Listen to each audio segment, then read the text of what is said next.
Olá a todos, então hoje um vídeo um pouco específico, pois vou fazer a verificação e o reabastecimento de uma caixa de equipamentos escondida na floresta.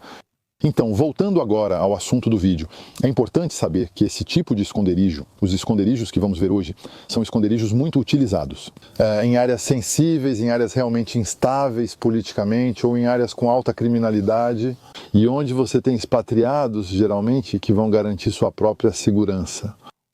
Então, é um pequeno segredo, digamos assim, faz parte do arsenal das pessoas que estão nessas áreas. E quando elas recebem conselhos, então, dependendo de onde estão instaladas, dependendo do contexto em que estão no local, obviamente, então, em princípio, acrescentamos os passaportes com vistos já emitidos, de forma a poder evacuar para um país vizinho em caso de emergência.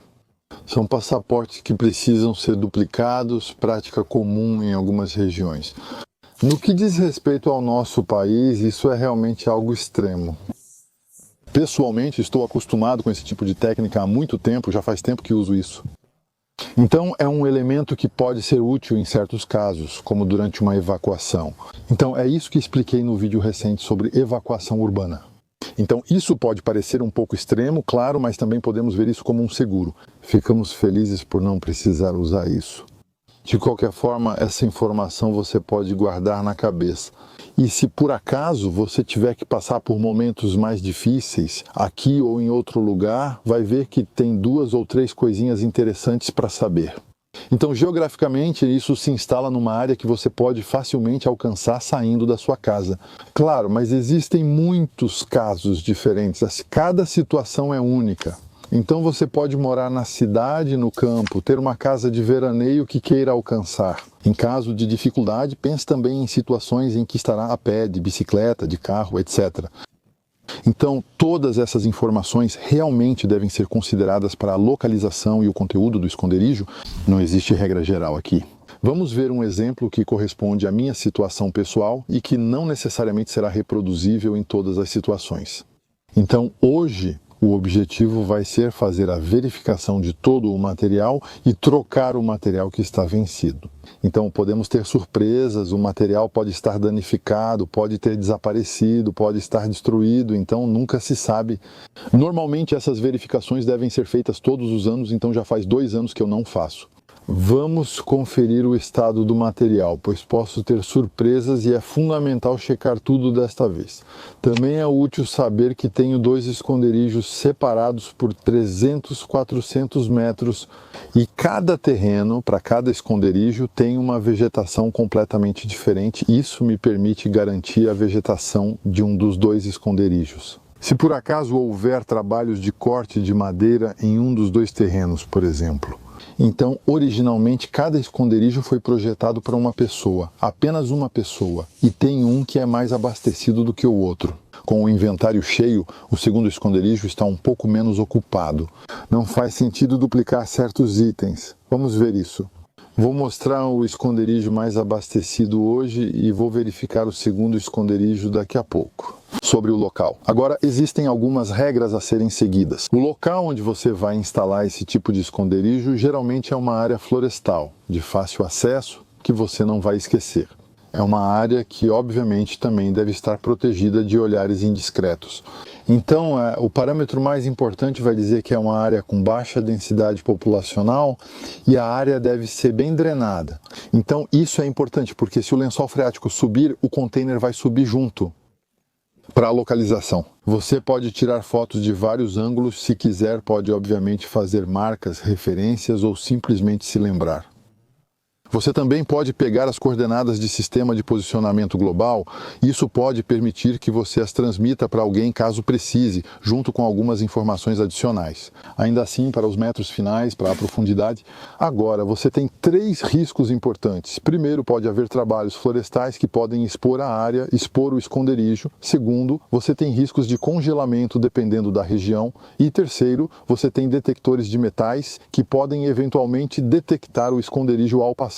Então, por esses 3 motivos em particular, bom, você também tem os animais, mas pela experiência isso é mais raro. Então, por esses 3 motivos é preciso cavar bem fundo. A zona livre de congelamento varia conforme a região geográfica. Obviamente, dependendo do conteúdo, você vai ter objetos mais ou menos sensíveis ao congelamento, como água ou latas de conserva, que podem estourar quando estão mal acondicionadas. Então, normalmente, se todas as partes metálicas que estão no container estiverem no fundo, a 1 metro da superfície, os detectores de metais devem ficar inoperantes. Mas para ficar tranquilo aqui, é preciso 1 metro. Há também a técnica dos engodos, que polui a área com pregos, arruelas, etc., para atrapalhar a busca dos detectores de metais. Então essa é uma prática que não é muito recomendada. É melhor cavar um pouco mais fundo para ficar mais seguro e também é mais discreto. Então você também tem a opção de separar os objetos metálicos e colocá-los em um esconderijo diferente. Mais uma dica, se você estiver realmente em uma região fria, é recomendado colocar areia quando você for tampar o buraco. Isso vai permitir um acesso fácil, cavando um solo solto em qualquer época do ano, mesmo sem ferramentas, enquanto uma argila congelada seria praticamente impossível de cavar.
Agora vamos ver se tenho sorte.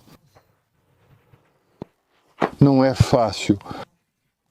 A periferia. É preciso limpar bem a periferia aqui. Bom, a areia é muito fofa, drena bem e choveu, mas essa areia está quase seca. Então aqui isso facilita bastante em relação a áreas pedregosas ou argilosas. Obviamente eu não tenho muitas balas, mas mesmo assim conseguir com um pouco de sorte vai dar certo.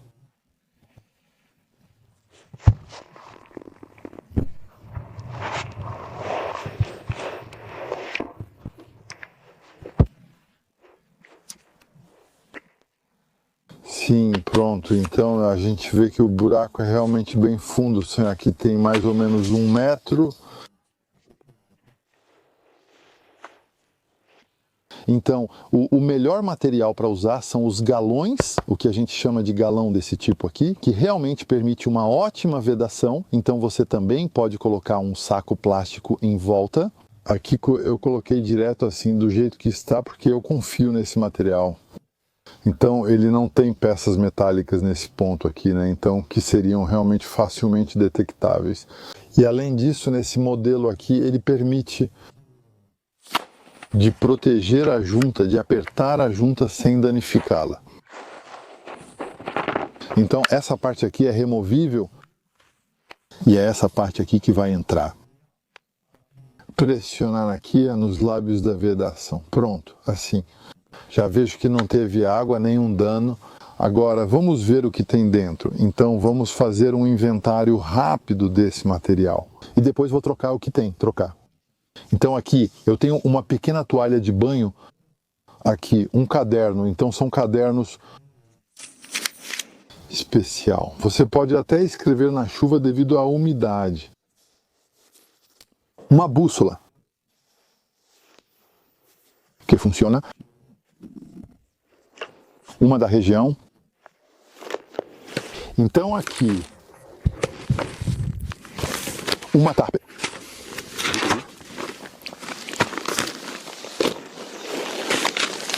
Isso é uma tarp básica. Todo o material que você vai ver aqui é de qualidade inferior em geral, mas que em caso de emergência vai te servir. Então aqui, material para a limpeza de plantas selvagens, é sempre importante ter isso. Quando você está na floresta.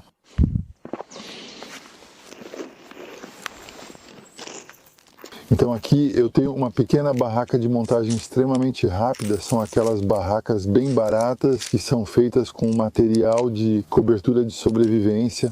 Normalmente é de mylar e monta em 5 minutos.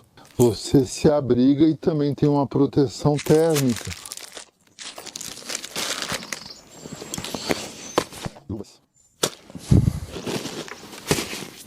Luvas, está bem quente aqui.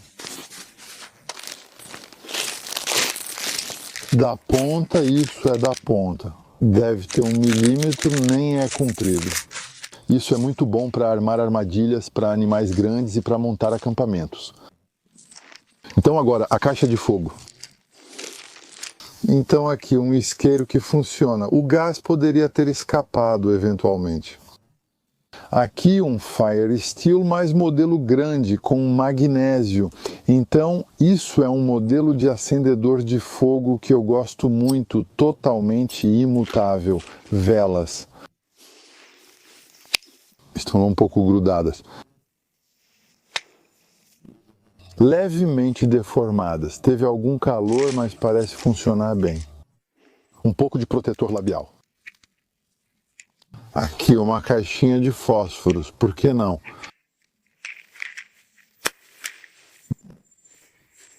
Então isso funciona, não tem nenhum problema.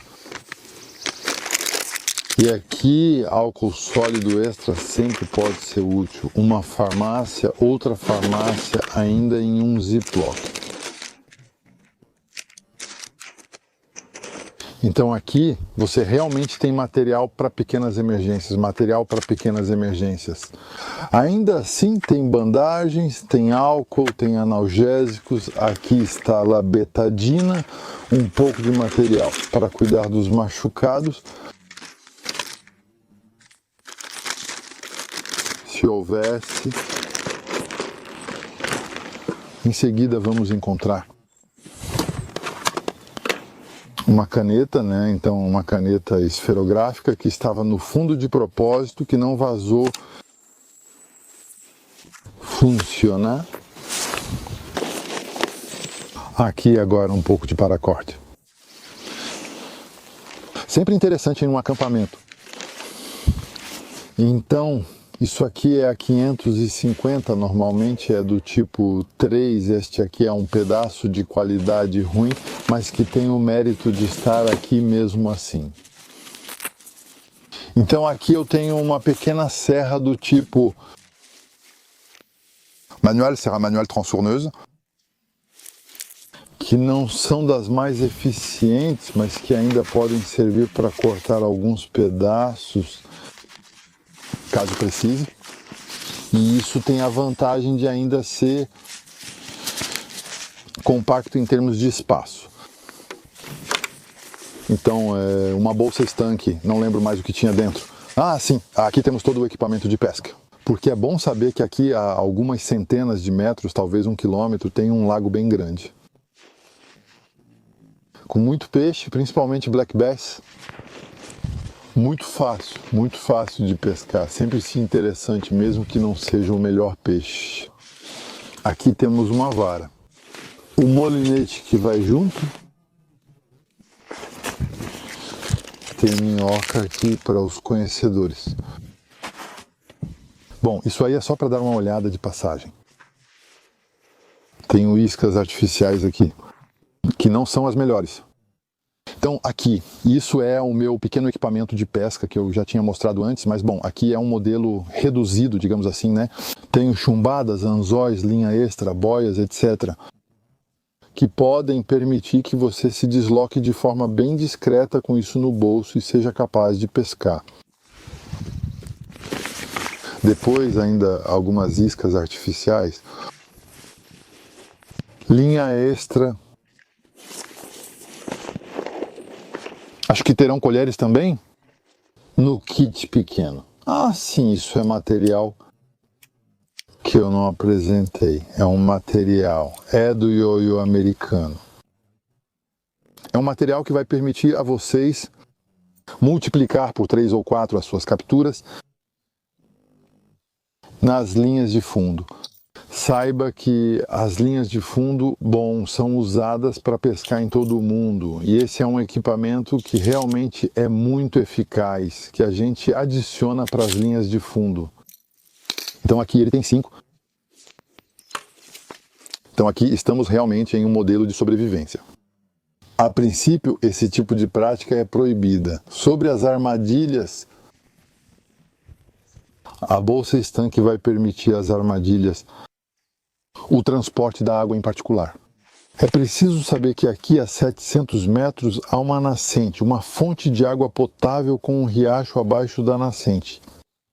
Então eu não tenho água aqui, tenho um pouco de material para descontaminá-la caso seja necessário. Mas já é uma nascente que realmente tem uma qualidade muito, muito boa. Então é preciso tomar cuidado com esse tipo de nascente, porque em períodos de crise há muitas pessoas ao redor das nascentes. Às vezes elas podem até ser vigiadas, então é preciso tomar cuidado. Mas pegar água jusante da nascente no pequeno riacho, onde ela ainda será de qualquer forma de muito boa qualidade, será mais discreto e será preferível. Agora vamos beber na tigela. Então aqui eu tenho um copo numa caneca, um 501, então isso é para manter tudo seco. Então isso ficava no fundo, na tigela principal. Se tivesse água, umidade, ela teria absorvido a umidade e ela teria sido absorvida nessa tigela. Então descobri o camping. Aqui temos um kit de higiene minimalista, então sabonete, barbeador, obrigado. Uma lanterna com fundo metálico que não funciona mais, então aqui vamos poder trocar as pilhas. Então isso, vou deixar separado para mim. Coloquei todo outro material metálico, inclusive a garrafa metálica no fundo de propósito. Uma lanterna de cabeça, que ainda funciona, que parece funcionar bem, mas eu vou mesmo assim, vou trocar as pilhas, pois já planejei isso. Uma esponja da série Gamel. Tenho 2 Serflex que sempre são úteis.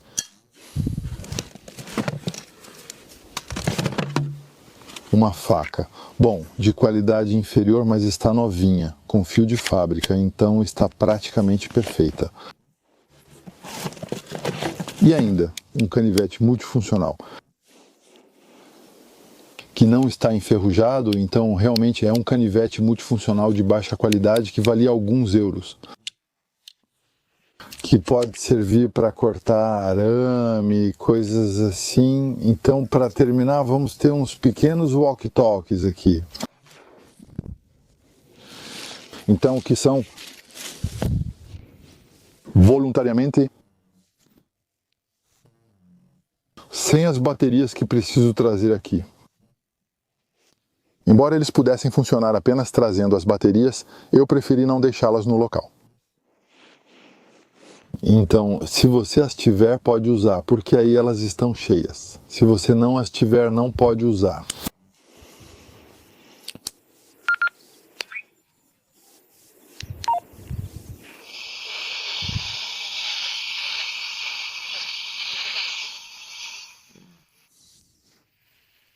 Então, esses aí, eles têm o interesse de fazer faculdade de medicina também.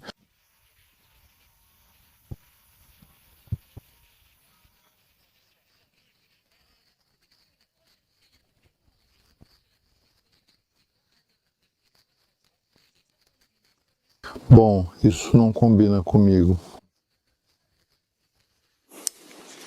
Certo, agora que tenho os dois, vou testá-los.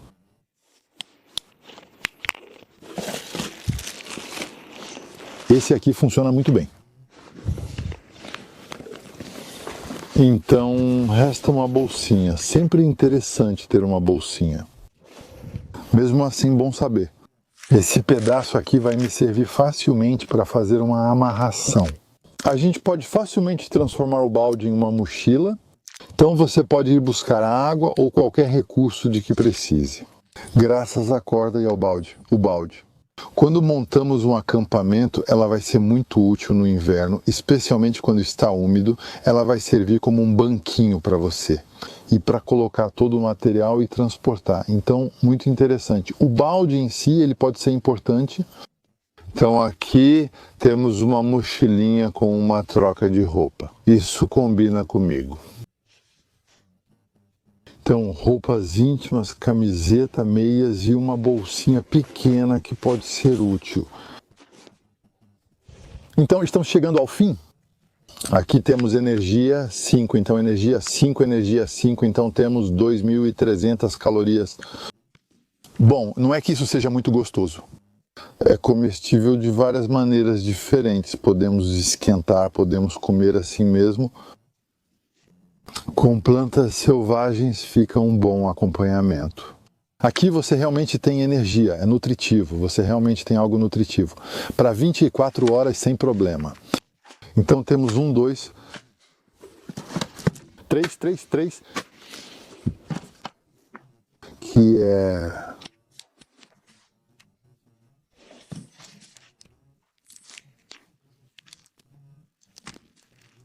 Atual é o e-horror, isso é técnico. Bom golpe, canais. Então, hoje live é a segunda sessão. Lá, a primeira é um pequeno intervalo. Bom, é preciso saber que isso pode ser comido muito mais tarde do que isso. Eu prefiro colocar nomes vencidos. Aqui falamos de 30 de agosto de 2025, ou seja, tenho mais de um ano. Pronto, esse é o número 5 pronto, enquanto aqui eu estava no 14 pronto. Então aqui, agora ela está vazia, então eu vou poder trocar 3 elementos, trocar as pilhas também. Preciso olhar isso de perto. Vou trocar as pilhas. Então aqui eu tenho todas as mesmas pilhas pequenas, tenho 7 aqui. Então aqui de fato tem um pouco de... Elas começaram a oxidar um pouco, dá para ver. Elas oxidaram um pouquinho. Sim, esses são os únicos danos que eu tenho e elas estão um pouco fracas, acho que colocando as novas, porque essas são lanternas de cabeça que são bem potentes. Então, é bom saber também que quando coloquei a touca no lugar, há 2 anos era pleno verão e estávamos em um sistema fortemente anticiclônico. Então, isso é muito favorável para a conservação, já que estava muito seco, o ar estava muito seco. Este ano vai ser muito menos favorável, porque ainda tem um pouco de umidade no ar e eu realmente vou precisar fazer minha próxima verificação dentro de um ano. Então dá para ver claramente que nesse conjunto de equipamentos, as especificações técnicas, entre aspas, é poder ficar na área por alguns dias com um conforto relativo, mesmo chegando completamente exausto. Nem sempre é o caso, pode haver esconderijos que vão ser feitos para diferentes modelos de evacuação.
Pronto, espero que essa pequena apresentação possa te dar alguns pontos para reflexão. Claro, será necessário recontextualizar isso em relação à sua própria situação. No dia, é claro, em que você eventualmente precisar disso. Como de costume, faça um bom uso disso e até breve em um próximo vídeo.